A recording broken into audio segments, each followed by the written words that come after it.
ഒരു ബൗണ്ടറി വിട്ടിട്ട് ഒരു കണ്ടസ്റ്റന്റിനെ അറ്റാക്ക് ചെയ്തിട്ടില്ല, പേഴ്സണൽ അറ്റാക്ക് ചെയ്തിട്ടില്ല, ക്യാരക്ടർ അസാസിനേഷൻ ചെയ്തിട്ടില്ല, വ്യക്തിഹത്യ ചെയ്തിട്ടില്ല. ഹായ് ഫ്രണ്ട്സ്, എല്ലാവർക്കും നമസ്കാരം. ഞാൻ അനിമോൾ കപ്പെടുത്തു, നമ്മൾ അംഗീകരിക്കുന്നു, 100% അംഗീകരിക്കുന്നു. നമ്മളും സപ്പോർട്ടായിരുന്നു, ഫുൾ സപ്പോർട്ടായിരുന്നു അനിമോൾക്ക്. അതുകൊണ്ട് കപ്പെടുത്തി നമുക്ക് സന്തോഷം. പക്ഷേ നമ്മൾ ഒരു കാര്യം സത്യം പറഞ്ഞാൽ മനസ്സിലാക്കുമ്പോൾ ഈ സീസൺ 7 യഥാർത്ഥ വിന്നേഴ്സ് എന്ന് പറയുന്നത് എൻ്റെ മനസ്സിൽ തോന്നുന്നത്, കാരണം ഈ 2 വീക്കാണ് നമ്മൾക്ക് അനിമോൾ ജയിക്കണം എന്നുള്ളൊരു ആഗ്രഹം ഉണ്ടായിരുന്നത്. കാരണം എന്താണെന്ന് വെച്ചാൽ ഈ റീ എൻട്രിക്കാർ ചെയ്തതിൻ്റെ തെമ്മാടിത്തരം കാരണം മാത്രം. അതുവരെ എനിക്കങ്ങനെ ഉണ്ടായിരുന്നില്ല. പക്ഷേ സത്യം പറഞ്ഞാൽ ജയിച്ചത്, ജനങ്ങളുടെ മനസ്സിൽ ജയിച്ചത് അനീഷും നെവിനും ആണെന്ന് ഞാൻ പറയും. കാരണം അത് പറഞ്ഞാൽ ഒരു കോമണറായിട്ട് വന്നു. അനിമോൾ അങ്ങനെയല്ല, ഷാനവാസ് അങ്ങനെയല്ല, അക്ബർ അങ്ങനെയല്ല. ഒരു കോമണറായി വന്നിട്ട് ഒരാളിനെ വ്യക്തിഹത്യ ചെയ്യാതെയും അങ്ങനെ മുന്നോട്ട് പോയി. എന്നിട്ട് എല്ലാവരുടെ ഇഷ്ടം പിടിച്ചെടുത്തു. ഈ 25 പേരിൽ 24 പേരിൻ്റെ ഇഷ്ടം പിടിച്ചെടുത്തു. 25ാമത്തെ അനീഷ്. ഇത്രയും പേരുടെ ഇഷ്ടം പിടിച്ചെടുത്തതിൽ അനീഷ് സത്യം പറഞ്ഞാൽ ഭയങ്കരമായിട്ട് വിജയിച്ചു അല്ലേ. ഭയങ്കരമായിട്ടെന്ന് പറഞ്ഞാൽ ഭയങ്കരമായിട്ട് വിജയിച്ചു, ഇല്ലാന്ന് ഒരിക്കലും പറയാൻ പറ്റില്ല. എന്താ കാരണം എന്ന് വെച്ചാൽ, അക്ബർ ഫൈനൽ 5 എന്ന് എവിക്റ്റായിട്ട് പോകുമ്പോൾ പറഞ്ഞ കാര്യങ്ങൾ മാത്രം മതി നമ്മൾക്ക് അത് ഉറപ്പിക്കാൻ. പിന്നെ നെവിൻ എന്ന് പറയുമ്പോൾ നെവിൻ്റെ ഇൻസ്റ്റാഗ്രാം ID പോലും മറ്റേ പ്രൈവറ്റ് ആക്കിയിട്ട് വന്നിരിക്കുക.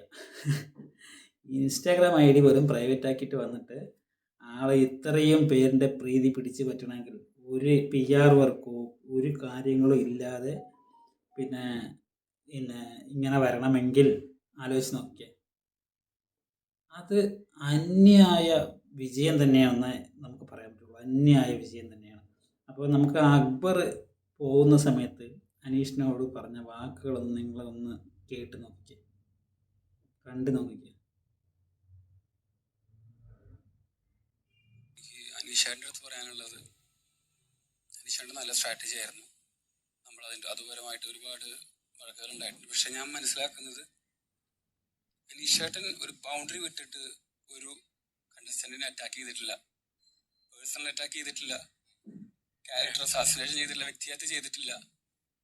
അനീഷേട്ടൻ എപ്പോഴും ഒരു ആ സ്ട്രാറ്റജി ഓക്കെ, അതില് സ്ട്രാറ്റജിയിൽ നിന്നുകൊണ്ട് അനീഷേട്ടൻ ചെറിയ കള്ളത്തരങ്ങളും നിലപാടുകളും മാറ്റങ്ങളും അതൊക്കെ എല്ലാവരും ചെയ്തിട്ടുണ്ട്. പക്ഷെ അനീഷേട്ടൻ ഒരിക്കലും ബൗണ്ടറി കടന്നിട്ട് ഒരാളെയും വ്യക്തിഹത്യ ചെയ്തിട്ടില്ല, ബോഡി ഷേമിങ് ചെയ്തിട്ടില്ല. അത് അനീഷേട്ടൻ്റെ ഏറ്റവും വലിയൊരു ക്വാളിറ്റിയാണ്. അതായത് റെസ്പെക്ട് അനീഷേട്ടൻ എന്ന് പറഞ്ഞിട്ടാണ് പോയത്. അത് അക്ബർ പറയുകയാണെങ്കിലും കണ്ണ് നിറഞ്ഞിട്ട് പറയുമ്പോൾ നമുക്കും കൂടി കണ്ണ് നിറയും. കാരണം എന്താ വെച്ചാൽ അത് അങ്ങനെയാണ്. അനീഷ് അങ്ങനെയാണ് അതിനകത്ത് നിന്നത്. അനീഷേട്ടൻ നിന്നതെന്ന് വെച്ചാൽ അത് ഫസ്റ്റ് 2 ആഴ്ച 3 ആഴ്ച മതിയായിരുന്നു ആൾക്ക് അവിടുത്തെ ഗെയിമായിട്ട് എല്ലാവരുമായിട്ടും ജനങ്ങളുടെ മുന്നിൽ ജനങ്ങൾക്ക് ഇഷ്ടപ്പെടാൻ 2 ആഴ്ച മതിയായിരുന്നു. ഫസ്റ്റത്തെ ക്യാപ്റ്റൻസി ആവാൻ യോഗ്യതയില്ലാത്തത് എന്ന് പറഞ്ഞപ്പോൾ എല്ലാവരും കൂടി ഒരു ടാസ്ക് കൊടുത്തു, ഇവിടുത്തെ ക്യാപ്റ്റൻ ആവാൻ യോഗ്യതയില്ലാത്തവർ ആരാണെന്ന്. അപ്പോൾ ബിഗ് ബോസ് പറഞ്ഞപ്പോൾ എല്ലാവരും അനീഷിൻ്റെ പേര് പറഞ്ഞു. അപ്പോൾ ബിഗ് ബോസ് 7ൻ്റെ പണി കൊടുത്തു, എന്നാൽ അനീഷാണ് ഇവിടുത്തെ ക്യാപ്റ്റൻ എന്ന് പറഞ്ഞു. ആ ഒരാഴ്ച മതിയായിരുന്നു അനീഷിൻ്റെ ഗെയിം എന്താണെന്ന് പറഞ്ഞ് ആ രീതിക്ക് കയറി പോവാൻ. ആ ഒരാഴ്ച മതിയായിരുന്നു. അവിടെ നിന്ന് ഇത് വരെയും അനീഷ് കളിച്ചു. ഈ 2 ആഴ്ച മുൻപ് വരെയും അനീഷ് കളിച്ചു. അതൊരു 1.5 കളിയായിരുന്നു അനീഷേട്ടൻ്റെ. പക്ഷേ ജനങ്ങൾക്ക് സത്യം പറഞ്ഞാൽ ഹൃദയത്തിൽ കയറി. PR ഇല്ലെന്ന് പറയുന്നില്ല, ഒരു സാധാരണ ആളായിട്ട് വന്നിട്ട് ഇത്രയും ദിവസം നിൽക്കണമെങ്കിൽ PR എന്തെങ്കിലും വേണം. അപ്പോഴും അക്ബർ പറഞ്ഞൊരു കാര്യം നമ്മൾ പറയണം, ഒരു ബോഡി ഷേമിംഗ് ആയിട്ടോ ഒരു മോശമായിട്ടോ സംസാരിച്ചിട്ടില്ല. ആ വന്നവർക്കെല്ലാം അനീഷേട്ടനെ ഇഷ്ടമല്ലാത്ത സമയം ഇഷ്ടമല്ലായിരുന്നു. ഇപ്പോൾ ഈ റീ എൻട്രി വന്നപ്പോൾ ഏറ്റവും കൂടുതൽ ഇഷ്ടപ്പെട്ടത് അനീഷേട്ടനെ. ജിസയിൽ പോലും പറഞ്ഞിട്ട് എന്താ പോയി, എനിക്കൊരു പെങ്ങളുണ്ടെങ്കിൽ നിങ്ങൾക്ക് കല്യാണം കഴിച്ച് തന്നെ തന്നെയാണെന്നാണ് പറഞ്ഞത്. കാരണം അത്ര ഇഷ്ടപ്പെട്ടു, ഇതുപോലൊരാൾ നമ്മുടെ വീട്ടിൽ വേണമെന്നുള്ള രീതിക്ക് ആയി അനീഷിനെ. അപ്പോൾ അനീഷായിട്ട് അതിൽ സത്യം പറഞ്ഞാൽ വിജയിച്ച് തന്നെ എന്ന് പറഞ്ഞു. ഫസ്റ്റ് കപ്പ് അനീഷ് തന്നെയാണ് ശരിക്കും കപ്പ് എടുത്തത്. ആ 2 ആഴ്ച സത്യം പറഞ്ഞാൽ ഈ എന്നെപ്പോലെ ചിന്തിക്കുന്ന ഒരുപാട് പേര് ഇപ്പോൾ വോട്ട് ചെയ്തിട്ടുണ്ടാവും അനുമോൾക്ക്. കാരണം എന്താ വെച്ചാൽ ഈ അനീഷ് ഒന്നിലും ഇടപെട്ടില്ല, അനുമോളിനെ ടാർഗറ്റ് ചെയ്യുമ്പോൾ ഇടപെട്ടില്ല. അപ്പോൾ ഇടപെട്ടിരുന്നെങ്കിൽ അനുമോൾക്ക് ഇത്ര വോട്ട് കിട്ടില്ലായിരുന്നു, ഇത്ര വലിയ മാർജിനിൽ ജയിക്കില്ലായിരുന്നു. അപ്പോൾ അതാണ് അനീഷിന് കപ്പ് മിസ്സായതെന്നാണ് ഞാൻ ഇന്നലെ കണ്ടതിലും എല്ലാവരുടെയും ഈ കഴിഞ്ഞ വീക്ക് കണ്ടതിൽ റീ എൻട്രി വന്നപ്പോൾ അനീഷിനുള്ള പെരുമാറ്റം എല്ലാവരുടെയും നല്ല പെരുമാറ്റം ആയപ്പോൾ അനീഷിന് അവരോടൊന്നും വഴക്കിടാൻ തോന്നിയില്ല. അതാണ് മെയിൻ കാരണം.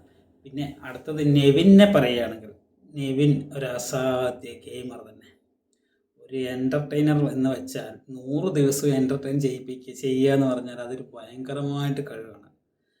പിന്നെ ഇൻസ്റ്റാഗ്രാം അക്കൗണ്ട് പോലും പ്രൈവറ്റ് ആക്കിയിട്ട് ഇവിടെ വന്നിട്ട് ഒരു PR വർക്കിൻ്റെയും ബലമില്ലാതെ, ഒരു ഫെയിം ആരെയും ബലമില്ലാതെ ഷാനവാസിനെ സീരിയലിൽ ഓഡിയൻസ് പെണ്ണുങ്ങൾക്ക് ഒരുപാട് പേർക്ക് ഇഷ്ടം. എൻ്റെ അമ്മയ്ക്കിടയ്ക്ക് രുദ്രൻ എന്ന് പറഞ്ഞ ജീവനായിരുന്നു. പിന്നെ അനുമോളെ പിന്നെ പറയുക വേണ്ട, അത്രയും, അതായത് സ്റ്റാർ മാജിക്കിൽ പോയിട്ട് അത്രയും ഫാൻസ്. പിന്നെ കൊല്ലം ഭാഗത്ത് എവിടെ പോയാലും അനുമോൾക്ക് ഫാൻസ് ഉണ്ട്. കാരണം അനുമോളുടെ സ്റ്റാർ മാജിക് പ്രോഗ്രാമും പിന്നെ അത്രയും മില്യൺ കണക്കിന് ആളുകളെ സപ്പോർട്ടേഴ്സും ഉണ്ട്. അപ്പോൾ അനുമോൾക്കും അങ്ങനെയാണ്, അക്ബറിന് ഏകദേശം അങ്ങനെയാണ്. പിന്നെ അതിനകത്ത് തന്നെ ആളുണ്ട് അക്ബർ സപ്പോർട്ട്, അവരൊക്കെ സപ്പോർട്ട് ചെയ്തു എന്ന് നമ്മൾ പറയുന്നില്ല, പക്ഷെ അത്രയും പേർക്ക് സപ്പോർട്ടുണ്ട്. അപ്പോൾ അങ്ങനെയൊക്കെ ഉണ്ടാകുന്ന ഇടയിലാണ് ഈ 2 പേര്, ഒരാൾ കോമണർ, 2 പേരും സത്യം പറഞ്ഞാൽ കോമണറിനെ പോലെയാണ്. എന്താ വെച്ചാൽ അനീഷ് കോമണറാണെന്ന് പറഞ്ഞിട്ട് വന്നാലും അതിനകത്ത് വന്നപ്പോൾ കോമണർ കാറ്റഗറി ഒന്നും ഇല്ല, ചുമ്മാ പറച്ചിൽ മാത്രമേ ഉള്ളൂ, ബാക്കി എല്ലാവർക്കും ഒരുപോലെ തന്നെയാണ്. പിന്നെ നെവിൻ്റെ കാര്യം പറയുകയാണെങ്കിൽ ആദ്യം വന്നു, ഇപ്പം തിരിച്ച് അവൻ ഇറങ്ങിപ്പോയില്ലേ, പ്രൊവോക്ക് ചെയ്തപ്പോൾ ഇറങ്ങിപ്പോയപ്പോൾ ഒരുപാട് പേര് സങ്കടം ഉണ്ടെങ്കിലും കുറച്ച് പേര് സന്തോഷിച്ചിട്ടുണ്ടായിരുന്നു. ഇറങ്ങിപ്പോയപ്പോൾ ബിഗ് ബോസ് എന്തിന് തിരിച്ചു കയറ്റി? നെവിൻ്റെ പുറത്തുള്ള സപ്പോർട്ട് കൊണ്ട് മാത്രമാണ് തിരിച്ചു കയറ്റി. സപ്പോർട്ട് ഇല്ലാത്തൊരു വ്യക്തിയാണെങ്കിൽ ഒരിക്കലും തിരിച്ചു കയറ്റില്ല, നീ പോയ പാട്ടില്ലാതെ ആ വഴിക്ക് എന്ന് മാത്രമല്ലേ പറയുള്ളൂ. അപ്പോൾ അത് ചെയ്തില്ല. നെവിന് സത്യം പറഞ്ഞാൽ എല്ലാം കൊണ്ടും ലാഭമാണ്. നെവിൻ തന്നെ പറയുന്നത്, നെവിനിപ്പോൾ സെക്കൻഡ് റണ്ണറപ്പായി അക്ബർ പോയി, അത് കഴിഞ്ഞിട്ട് നെവിൻ പോയപ്പോൾ നെവിന് ഒരു സങ്കടവുമില്ല. കാരണം നെവിൻ ഹാപ്പിയിലാണ്. വിഷമം ഉണ്ടായിരിക്കുമ്പോൾ ലാലേട്ടനോട് പറഞ്ഞേ ഇല്ല ലാലേട്ടൻ ഇതൊക്കെ ബോണസാണെന്നാണ് പറയുന്നത്. അക്ബർ ഇറങ്ങിപ്പോകുമ്പോഴും അതേ പറഞ്ഞത്, നിനക്ക് വല്ലവനെ പുല്ലു ആയതോ അല്ലടാ, നീ ഒന്നുമില്ലാത്ത ഒന്നുമില്ലാതെ സീറോ എന്ന് വന്നിട്ട് ഇത്രയും കെട്ടിപ്പടുക്കണമെങ്കിൽ നീ നെവിൻ, സത്യമാണത്. നെവിനെ നമുക്ക് ഒരുപാട് കാര്യങ്ങൾ എതിർപ്പുണ്ടായിട്ടുണ്ട്. പാലൊഴിച്ച കാര്യത്തിലെല്ലാം കൂടുതൽ എതിർപ്പെടുന്ന, അനുമോളുടെ ബെഡിൽ കൊണ്ട് വെള്ളം ഒഴിച്ചാൽ അനുമോളിനെ പ്രൊവോക്ക് ചെയ്യുന്നതിലൊക്കെ ഭയങ്കരമായിട്ട് ദേഷ്യം വന്നിട്ടുണ്ട് നെവിനെ. പക്ഷെ അതൊക്കെ ഗെയിമിൻ്റെ രീതിയിൽ നമ്മൾ ഗെയിമായി കണ്ടു, അങ്ങനെ ആയി. പിന്നെ അനുമോളോടുള്ള ഇഷ്ടവും അനീഷിനോടുള്ള ഇഷ്ടവും കൊണ്ടാണ് നെവിനെ കൂടുതലും വെറുത്തത്. പക്ഷെ അതുവരെയും നെവിനെ ആർക്കും ഇഷ്ടക്കുറവില്ലായിരുന്നു.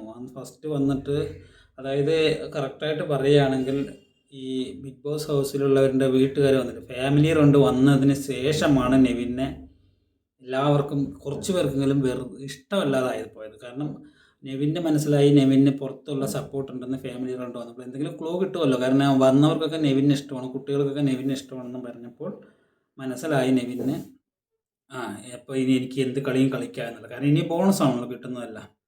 അപ്പോൾ നെവിൻ കളിച്ച കളിയായിട്ടാണ് എനിക്ക് തോന്നിയത്. അപ്പോൾ അത് നെവിന് കുറച്ച് തിരിച്ചടി ആയെങ്കിലും, പക്ഷെ നെവിനെ സത്യം പറഞ്ഞാൽ ഇനി ഇവരെ 2 പേരെക്കാളും, ഫസ്റ്റും സെക്കൻഡും ഷാനവാസിന് 3 പേരെക്കാളും നേട്ടം ഉണ്ടാകാൻ പോകുന്നത് നെവിനാണെന്നാണ് എൻ്റെ പക്ഷം. കാരണം നെവിനെ എല്ലാവരുടെയും വിളിക്കും, കാരണം ഒരു എൻ്റർടൈനറാണ് നെവിൻ. ഷാനവാസ് തീരെ എൻ്റർടൈനർ അല്ല. കാരണം ഇത് കഴിഞ്ഞിട്ടുള്ള ഇൻ്റർവ്യൂ കൊടുക്കുമ്പോൾ പോലും അവരോട് ഷാനവാസ് സംസാരിക്കുന്ന രീതി പോലും ഇവനെന്താ ബുദ്ധിയില്ലേ എന്ന് നമുക്ക് തോന്നിപ്പോകും. ഷാനവാസിനെ ഇഷ്ടമായിരുന്നു, കുറേയൊക്കെ ഇഷ്ടമായിരുന്നു. അവസാനം വല്യേട്ടൻ കളിച്ചപ്പോഴാണ്, വല്യേട്ടനല്ല ഹിറ്റ്ലർ മാധവൻകുട്ടി കളിച്ചപ്പോഴാണ്, വല്യേട്ടൻ കളിച്ചാൽ പിന്നെയും കുഴപ്പമില്ല, ഹിറ്റ്ലർ മാധവൻകുട്ടി കളിച്ചിട്ട് അവിടെ നിന്നാണ് ഷാനവാസിന് ഇഷ്ടമില്ലാതായത്. അതിനു മുമ്പ് ഭരചന്ദ്രനായിരുന്നു, മീശയൊക്കെ മുറുക്കി നമ്മുടെ ഭരചന്ദ്രൻ IPS പോലെ നടക്കുന്ന ആളായിരുന്നു. അതുകൊണ്ട് നമുക്ക് പക്കാ രുദ്രൻ, പഴയ കുങ്കും പോലെ പക്കാ രുദ്രനായപ്പോൾ എല്ലാവർക്കും ഇഷ്ടമായി. അതായത് റിയാസൊക്കെ കയറി വന്നപ്പോൾ റിയാസിനോടൊക്കെ പെരുമാറ്റം കൊണ്ട് അതൊക്കെ ഒന്ന് ഭയങ്കരമായിട്ട് എല്ലാവർക്കും ഇഷ്ടപ്പെട്ടു. ആളുടെ വെച്ച് സെറ്റപ്പ് എല്ലാവർക്കും ഇഷ്ടപ്പെട്ടു. പക്ഷെ അത് കഴിഞ്ഞ് 10-70 ദിവസം കഴിഞ്ഞപ്പോൾ ആളങ്ങോട്ട് ഹിറ്റ്ലർ കളിക്കാൻ തുടങ്ങിയില്ലേ. അത് ഹിറ്റ്ലർ കളിച്ചത് മാത്രമല്ല ഇഷ്ടപ്പെടാൻ തരുന്നത്, കളിച്ചോട്ടെ, അവർക്ക് തിരിച്ച് ആത്മാർത്ഥത ഇല്ല, എന്നിട്ടും അവരുടെ കൂടെ പോയതാണ് ഇഷ്ടപ്പെടാതിരുന്നത്. അതായത് ആ 2-3 പേരിൽ 2 പേർക്ക് ആതിരാന്നറിക്ക് ഒരു ആത്മാർത്ഥതയും ഇല്ല ഷാനവാസിനോട്. എന്നിട്ടും ഷാനവാസ് അവരുടെ പിന്നാലെ പോയത് കൊണ്ടാണ് ഷാനവാസിനോട് ഒരു വെറുപ്പ് വന്നത്. സത്യം പറഞ്ഞാൽ നേട്ടം കംപ്ലീറ്റ് ഇതിൽ ഏറ്റവും കൂടുതൽ നേട്ടം ഉണ്ടാകാൻ പോകുന്നത്, ബിഗ് ബോസിൽ വന്നതിൽ ഏറ്റവും കൂടുതൽ നേട്ടം ഉണ്ടാകാൻ പോകുന്നത് നെവിന് തന്നെ ആയിരിക്കും. നിങ്ങൾ നോക്കി വെച്ചോ. കാരണം നെവിനെ വിളിക്കും എല്ലാവരും ഇൻ്റർവ്യൂവിനാണേലും. കാരണം അവിടെ ഒരു എൻ്റർടൈൻമെൻറ്റ് ഉണ്ടാവും ആ ഇൻ്റർവ്യൂവിൽ എന്ന് ഉറപ്പാണ്. അതുകൊണ്ട് നെവിനെ എല്ലാവരും വിളിക്കും. നെവിനായിരിക്കും ഏറ്റവും കൂടുതൽ നേട്ടം. ജനങ്ങളുടെ മനസ്സിൽ ജയിച്ചതും അനീഷും നെവിനും ആണ് എന്നാണ്, അതായത് പുതിയ ആളുകളിനെ എൻ്റെ മനസ്സിൽ ജനിച്ചത്. അനുമോളിനെ എന്നൊക്കെ പറഞ്ഞാൽ അനുമോളിനെ ഷാനവാസിനൊക്കെ പറഞ്ഞാൽ നേരത്തെ ഫാൻസ് ഉണ്ട്, ഫാൻ ഫൈറ്റ് നടക്കും, ഫാൻസ് ഇഷ്ടം പോലെ ഉണ്ട്. ആനിമോളിൻ്റെ ബിറ്റ് കട്ട് ചെയ്തിട്ട് സോങ്സ് വെച്ചിട്ട് കാണിക്കുന്നു, അങ്ങനെയൊക്കെ ഒരുപാട് ഫാൻസ് ഉണ്ട്. പക്ഷേ ഇവിടെ വന്നിട്ട് ഫാൻസ് ഉണ്ടാക്കി വെച്ചത് അനീഷ്, നെവിനെ എടുത്ത് പറയണം. അനീഷിനെ ആ കൂടെ ഇരുന്ന 24 പേർക്കും ഇഷ്ടപ്പെടണമെങ്കിൽ അനീഷേട്ടൻ്റെ ഒരു നല്ല പക്ക പക്ക അനീഷേട്ടനെ ഒരു നല്ലൊരു മനുഷ്യനായിട്ട് എല്ലാവരും മനസ്സിലാക്കിയത് കൊണ്ടാണെന്നാണ് എനിക്ക് തോന്നുന്നത്. കാരണം ഇത് അനീഷിൻ്റെ ഗെയിമാണെന്ന് ഇത്ര ദിവസം വിചാരിച്ചു. പക്ഷേ ഈ ക്ലൈമാക്സിൽ പോലും, അത് കഴിഞ്ഞ് ഇന്നലെ സ്റ്റേജിൽ വന്നിട്ട് പോലും പറഞ്ഞത് എനിക്ക് ആരോടും ഒന്നുമില്ല, എല്ലാവരും എൻ്റെ നാട്ടിലേക്ക് വരണമെന്നാണ്. ഫസ്റ്റ് എൻ്റെ നാട്ടിലേക്ക് ഒരാളും വരരുത്, ആരിനെ അടുപ്പിക്കില്ല എന്ന് പറഞ്ഞ ആൾ, അതൊക്കെ ഗെയിമായിരുന്നു എന്ന് ഇപ്പോൾ മനസ്സിലാക്കണം. ഇപ്പം പറഞ്ഞത് എല്ലാവരും എൻ്റെ വീട്ടിലേക്ക് വരണം, എൻ്റെ നാട്ടിലേക്ക് വരണമെന്നാണ്. അപ്പോൾ അനീഷ് പറഞ്ഞ ജനങ്ങളുടെ മനസ്സിൽ കയറി, അവിടെയുള്ള 24 പേരുടെ മനസ്സിലും കയറി. അനുമോള് അവിടെയുള്ള 24 പേരുടെ മനസ്സിലും കയറിയില്ല. പുറത്തൊരുപാട് ഹേറ്റേഴ്സ് ഉണ്ടായി. പിന്നെ അനുമോളെ സ്നേഹിക്കുന്നവർ പഴയതായിട്ട് പണ്ട് സ്നേഹിച്ചവരിൽ കുറച്ച് കൂടുതൽ സ്നേഹിച്ചു, കുറച്ച് PR വർക്ക് കൊണ്ടും പിന്നെ കപ്പെടുത്തു. അത് നമ്മൾ അനുമോൾക്ക് തന്നെ ഞാനും സപ്പോർട്ട് ചെയ്തത്. അനുമോളിനെ സപ്പോർട്ട് ചെയ്തതിന് നമുക്കൊരു സങ്കടമില്ല. ജയിച്ചത് നന്നായി എന്നേ പറയുള്ളൂ. കാരണം ഒരു പെൺകുട്ടി ജയിച്ചു എന്ന് പറയുമ്പോൾ, അതും ഇത്രയും വീട്ടുകാരുമായിട്ട് അറ്റാച്ച്മെൻ്റ് ഉള്ള ആൾ 100 ദിവസം അവിടെ ഒരു ബന്ധമില്ലാതെ നിൽക്കുക, ഇത്രയും പേര് ഫോക്കസ് ചെയ്തിട്ട് അവളെ മാത്രം ടാർഗറ്റ് ചെയ്യുമ്പോൾ അത് തരണം ചെയ്ത് ജയിക്കുക എന്ന് വെച്ചാൽ അത് നമ്മൾ സമ്മതിച്ചു കൊടുക്കേണ്ട കാര്യമാണ്. അതിന് നമ്മൾ സമ്മതിക്കുന്ന ഉറപ്പാണ്. പക്ഷേ നമ്മൾ കണ്ടതിൽ വെച്ച് ഈ ഫൈനൽ 5 ഒരു വിലയിരുത്തൽ നടക്കുന്ന സമയത്ത് ഞാൻ പറഞ്ഞതാണ്,